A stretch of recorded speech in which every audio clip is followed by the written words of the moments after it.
be the same since they took my flush from me. Killings all in my city, can't get enough of it. Facing all of these problems, I cannot run from it. Before I let them take my life, they take these slugs. Who went by the rap name Phat Geez was shot several times last night in Brewery Town.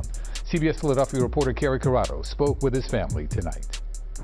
The family of the young rapper says they just want to know why. They say he just released a song called No Gun Zone in hopes to help stop the gun violence in the city. Now you have a whole family that's just broken. They took something away from us that was valuable. The family of Derrick Gant, also known as rapper Phat Geez, says they are a close-knit family. They gave us this picture, and while they are devastated at his loss, they remember the endless times he brought a smile to their faces. He had a heart of gold. The biggest smile, the biggest hug, the biggest kisses, you know? He was a very, very genuine cousin. Just to grow up in the streets of Philadelphia and dare to be different is who he was. He took a chance on his own self and nobody else would. Police say Gant was shot and killed Sunday night on the 1200 block of Taney Street. They say they are still searching for the person responsible. And justice will be served. This is the holiest month of Ramadan. He was Muslim. So we know that he's in paradise, but when it comes down to it, we still are left here in grief, in shock and disbelief. How dare you? How can you go to sleep at night knowing that you did that to somebody senselessly? His cousin read the words from his newly released song, No Gun Zone. Got your mama mourning while they do her son wrong. Hate to see you on the ground with all that blood going. And to read those words and to experience it, it hurt. It's not fair, you know. We gonna grieve, we gonna mourn, and we mourn for all of the other young men in the community as well. Not just us, not just our family. The family says they will lean on each other and their strong values as they move forward. We keep that same love. We keep that same compassion, that same dignity, that same respect for others. We keep that there, but we don't forget. Carrie Corrado, CBS News, Philadelphia. Derrick Gant, known as Phat Geez, will be laid to rest later today. A viewing will take place actually this morning at 9:30, followed by a service at Germantown Masjid and burial at Shelton Hills Cemetery. 28-year-old was shot and killed right in front of his home on North Taney Street in Brewery Town last Sunday. Investigators say a passenger inside a vehicle fired several shots at the rapper. Police are still looking for the person who killed him, and they are offering a $20,000 reward.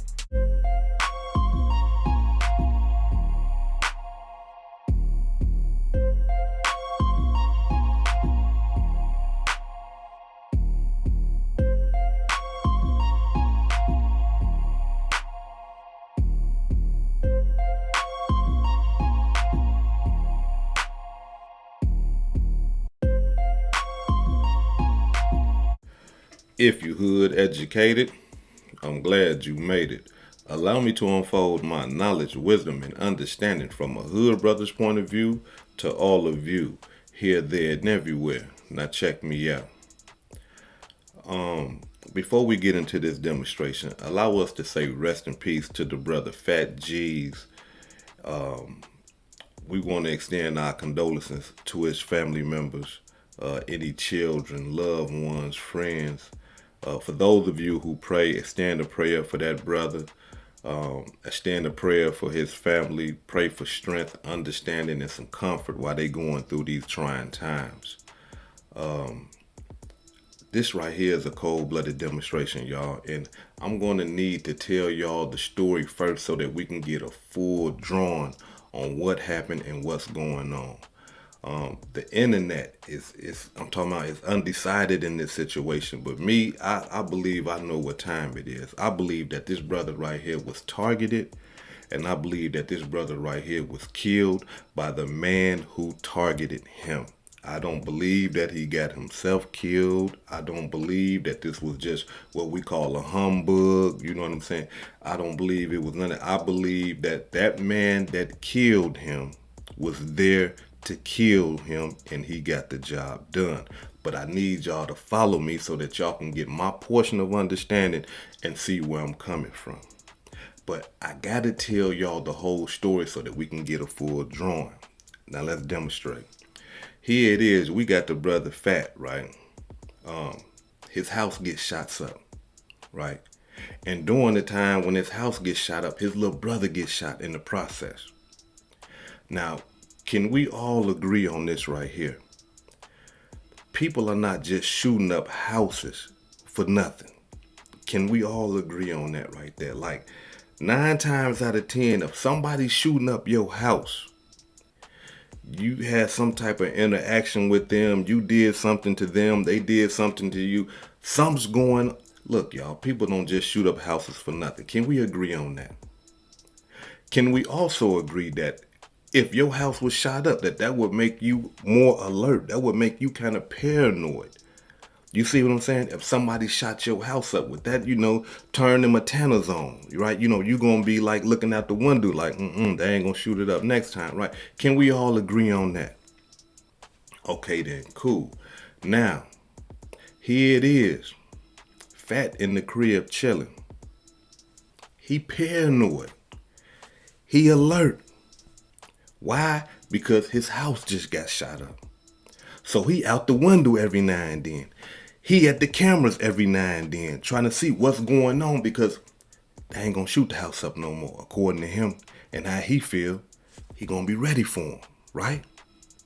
Just like you and me, right? You ain't gonna do it like you did last time. It's gonna be some return fire, right?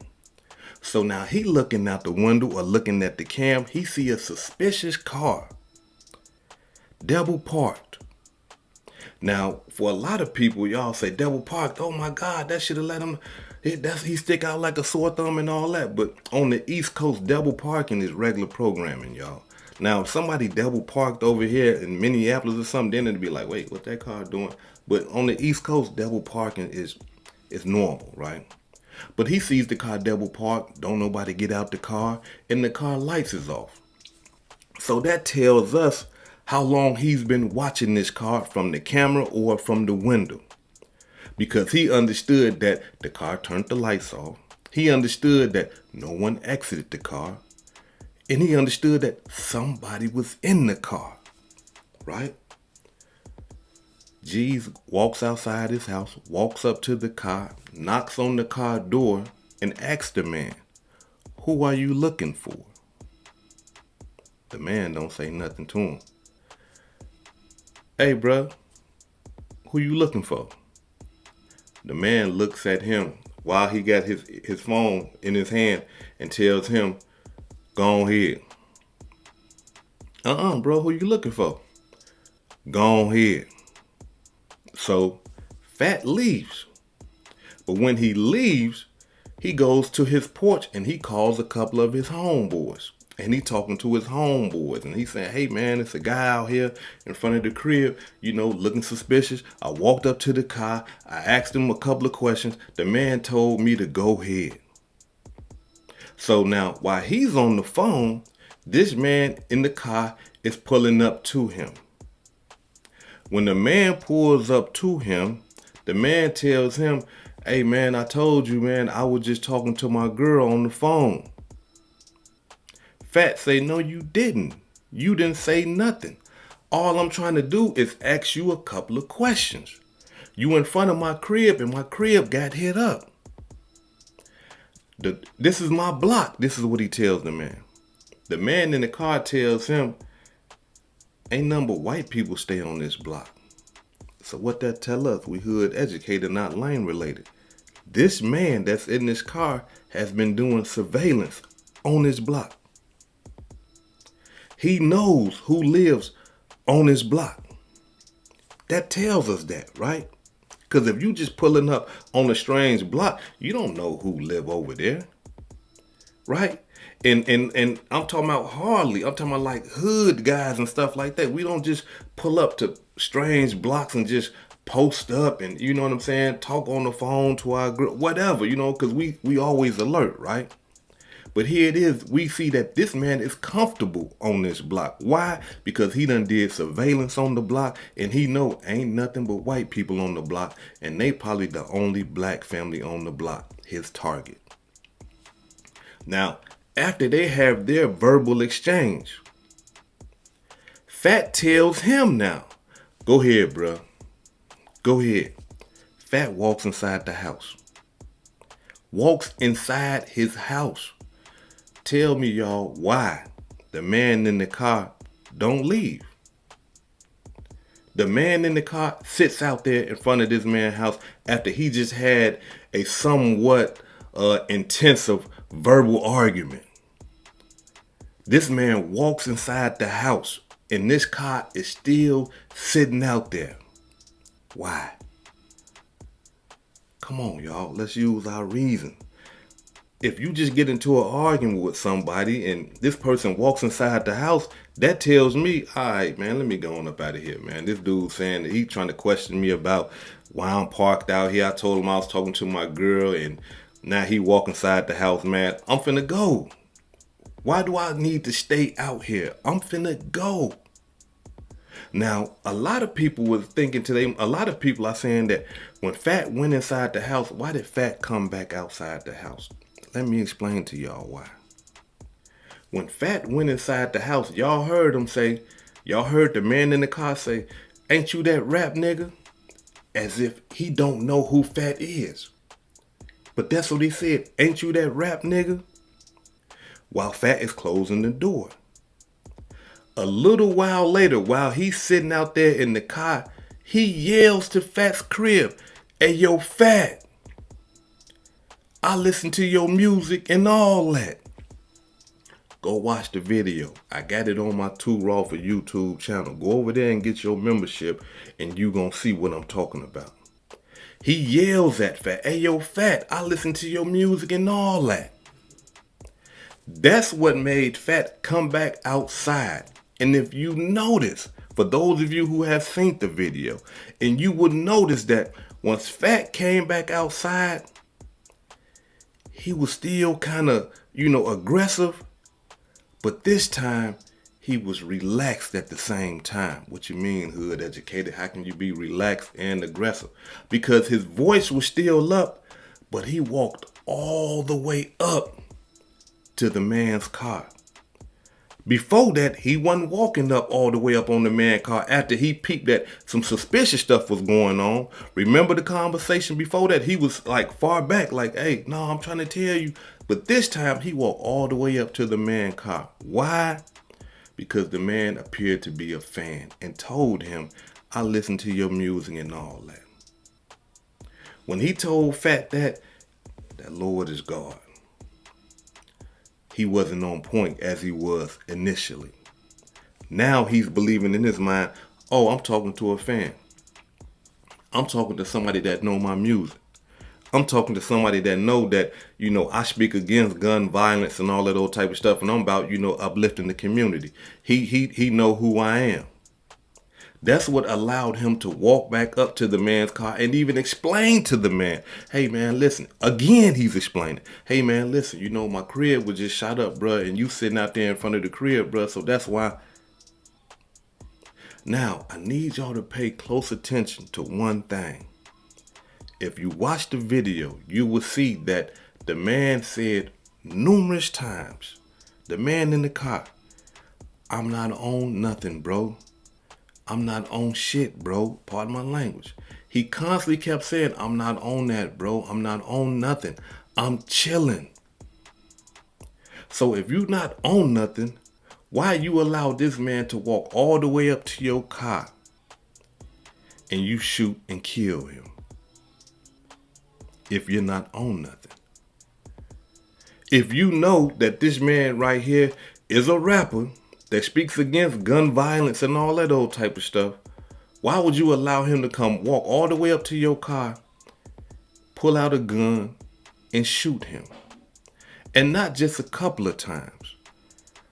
When Phat hit the ground, this man was, I'm talking about, it wasn't two people. So let me clarify that right there. It wasn't a passenger that shot him. I got close-up footage where you can see this man with one hand on the steering wheel, reaching out the window like he's extending his body all the way out, shooting him, following him, while Phat is on the ground trying to squirm away from the bullets. Now, when Phat first got shot, he shot back, but his gun jammed. That's why he stopped shooting. And if you pay close attention to the video, you will see when after Phat raises up after being shot multiple times, he looks at his gun. He tries to fix his gun.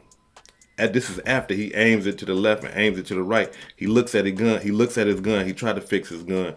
Then he lays back down. So this is what I'm trying to tell y'all. And this is what I believe, that this was a targeted hit. And that man knew what he was doing, because he rocked Phat to sleep.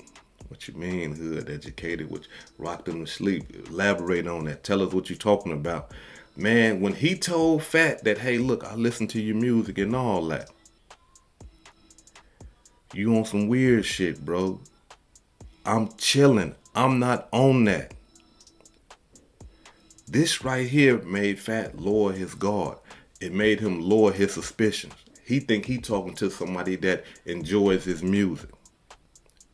This man baited him all the way out his house, close enough to the car, and then shot him. If you not on nothing, why you need to shoot him? If you not on nothing, after you had the verbal exchange with him, why you ain't just leave? The man went in the house. The man went in the house, y'all. Look. That's just like saying this right here for the hood educated residents and the guests that watch my channel. If I came out my crib one day and I knocked, they say, hey, man, who you looking for? You might look and be like, man, bro, I ain't got to say nothing to you, you know, like, get away from my car. But once you realize that, wait a minute, this hood educated. This the brother I be watching on YouTube every now and then. And you say, hey, hood educated, man, I be watching your show, bro, like you on some weird shit. And I say, well, look, bro, the reason why I'm acting like this is because, man, somebody just shot my crib up and they shot my little brother. And you posted up out here, I don't know who you is. Are you going to shoot me for that? Or are you going to be understanding because you know who I am? I don't know who you are, but you know who I am. You say, oh, okay, I see. I'll be alert too, bro. I see how you tripping. Or are you going to shoot me after I'm explaining to you why I'm acting the way I'm acting? Are you going to shoot me and try to kill me? No. You're going to understand, okay, all right, bro, man, I see what you're going through, man. I'll be alert too. So that's why I believe in my mind that the man that was in that car, he was meant to kill him. You don't shoot somebody in the chest 2 times, and while they're on the ground, shoot them multiple more times. While this man is squirming away, you following him. Boom, boom, boom, boom, boom, boom, boom, boom, boom, boom. Empty your whole clip over a little argument like that. No. Now, I can hear a lot of y'all saying, well, hood educated, if he wanted to kill him, why he didn't kill him when he walked up to his car initially? This is what I believe. I believe when Phat walked out that house and walked up to dude's car, he caught him off guard, bro. He caught him off guard. He couldn't grab his gun. His gun probably was still in the stash spot. And he caught him off guard. And Phat had him. And so only thing he can do is grab his phone and act like, okay. But when Phat was on him, like, hey, bro, like, who you looking for? His mind wasn't thinking fast enough for him to say, oh, I'm on the phone with my girl. That's why he just told Phat, hey, man, go ahead, bro. Go ahead, bro. I believe Phat when Phat say, no, because remember when he pulled up, y'all, when the man pulled up, he said, man, I was trying to tell you that I was talking to my girl. And Phat said, no, you didn't. The way he said that lets me know that he like, you lying. You didn't say nothing. And if y'all can remember, he told his homeboys on the phone, or whoever that was he was talking to, that, man, dude ain't saying nothing. He gonna tell me to go ahead. Why would he have to lie about that? He said that the man was on the phone, but he told me to go ahead. So I believe that when Phat came out that house and ran up on that car, it kind of threw him off and he wasn't ready. So he grabbed his phone and act like, I'm talking to my girl on the phone. Y'all, let's use our common sense. How many times have y'all girl have called y'all on the phone and you had to pull over and talk to her? Come on, y'all, let's be reasonable. How many times that your girl calls you, you look and say, okay, this baby, Let me pull over and talk to her. How many times? I'm talking about, man, come on now. People call you, you on the phone, you laughing, giggling, you still riding. I got places to go. I got places to be. I'm not pulling over to talk for what? I can drive and talk. You see what I'm saying? So it's just certain little things like that not adding up. And then, like I said before, the man pulled up to this man's house after he walked in the house. Called him out. Yo, Phat, I listened to your music and all that. When he did that, he rocked him to sleep. Cold-blooded demonstration. Now, instead of walking out there, confronting the man in the suspicious car, Phat should have called the police. Yeah. He should have called the police and explained to the police, hey, look, my house just got shot up. My brother just got shot. When the house was shot up, there's a suspicious car out there in front of my house. Can you please go out there and see what's going on? This is a silver car. This what type of car it appears to be. It's double parked. You know, gave all the police the proper information so that they can run up on the right car and all that. Because, I mean, look, bro. I know it's in us, you know, to be protectors of the crib and all that old type of stuff. But be protectors of the crib. Don't go outside the crib. Because when you go outside the crib, then stuff like this can happen and you can lose your life. Had he called the police and had them do their job, he'll still be here today. So I want to encourage all you brothers and you sisters. When you see something suspicious going outside your house, man, don't go out there investigating and trying to, I got a gun, oh, what's going on? Don't do all that.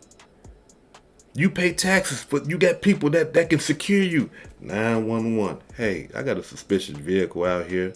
Call me soft, call me a coward, call me whatever you want to call me. But I'm gonna be alive though. Yeah. And anybody that's trying to kill me or that's trying to harm me, gonna understand that it's gonna be hard, bro. The last time I was over there trying to creep up on him and kill him, the police pulled up on him. Somebody called the police on him. We can't get him there. We got to get him somewhere else. You see what I'm saying? Call the police. Look, y'all, believe me, I know. We men, we want to protect the crib. We want to be brave and all that old type of shit. But come on, man. Preserve your life. Women, you got a husband, you got a boyfriend, you got somebody that you love and stuff like that. When that man try to walk outside the house, I see something out there. I think somebody, hold on, babe, give me the gun. I'm finna go out there. No, you not. Woman, call the police for him because his pride and his ego gonna make him do some dumb shit. And he gonna go out there and gonna kill somebody or get himself killed or whatever the case may be. Women, take charge. No, baby. You ain't going out there. I already called the police. They on the way right now. And what that would do is that would allow him to put his ego and his pride in the pocket. Okay, my baby called the police. I ain't had to call him because, look, it's hard for us to call the police. I don't know what it is, but we just feel like we men. We should be able to handle this. Ain't nobody else gonna handle it and secure our crib for us and all that. It's hard for us to call the police, bruh. So we got to get up out of that and understand that, hey, look, I can call the police and have them help me with this situation. Women, again, call the police for your man to preserve his life, to calm him down. Because I believe in my mind, if anybody in that house say, hey, bro, chill, we called the police already. They on the way. Phat will still be here right now. He wouldn't have had to go out there and investigate. He could have let the police do their job, and he could have watched from the window, watched from the camera, and then talk to the police later on. Hey, what happened? Well, yeah, we did find a gun in the car. He did look suspicious, and this, that, and the other. He's connected to these people, and this is who he is, and he's a felony in possession. And you see what I'm saying? But when we take the law and matters in our own hands, this type of stuff can happen. Brothers, please listen to me when I tell you this. Man, look, you out the streets. Call the police, bro. And hey, look, hey, it's a suspicious. It's some guys on the side of my house with handguns. It look like. Yeah. You know, you be in the house, you know, secured and everything. They come in the house, then you take care of your business. Why? Because they coming inside my house. I have all right and authority to lay them down now.